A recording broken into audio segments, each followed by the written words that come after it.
ഉള്ളി സാമ്പാർ ഉണ്ടാക്കാം. അതിനുവേണ്ടി ഇത് 1/2 കപ്പ് തുവരപ്പരിപ്പ്, അതാണെങ്കിൽ നന്നായിട്ട് 3-4 തവണ കഴുകിയെടുക്കുക. അതിലേക്ക് വെള്ളം, 1 കപ്പ് വെള്ളം ഒഴിച്ച് 1/4 ടീസ്പൂൺ മഞ്ഞൾപ്പൊടി, പിന്നെ ഒരു 6 അല്ലി വെളുത്തുള്ളി, പിന്നെ കായത്തിൻ്റെ കട്ടയ ഒരു ഇതുകൂട്ട് 3 എണ്ണം ഉണ്ട് കട്ട് ചെയ്തെടുത്തത്, അല്ലെ പൊടി ചേർത്താലും മതി. ഇതൊന്ന് 2 വിസിൽ വരുന്നവരെ ഒന്ന് കുക്ക് ചെയ്യാം. ഇനിയും ചെറിയ ഉള്ളിയൊക്കെ ഒന്ന് വഴട്ടാം.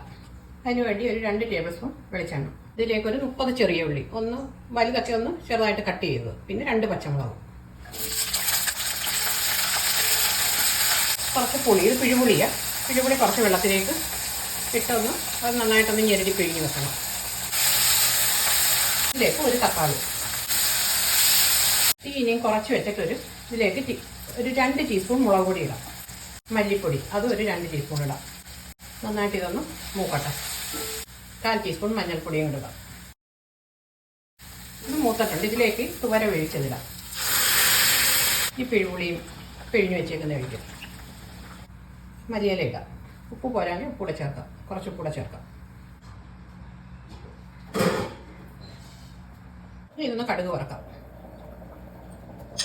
കുറച്ച് കടുക്, ഉലുവ പൊടി ചേർത്താലും മതി. ഇപ്പോൾ ഉലുവയായി ചേർക്കുന്നത്. അത് പൊട്ടിക്കഴിയുമ്പോൾ ഉണക്കമുളക്, കറിവേപ്പിലയും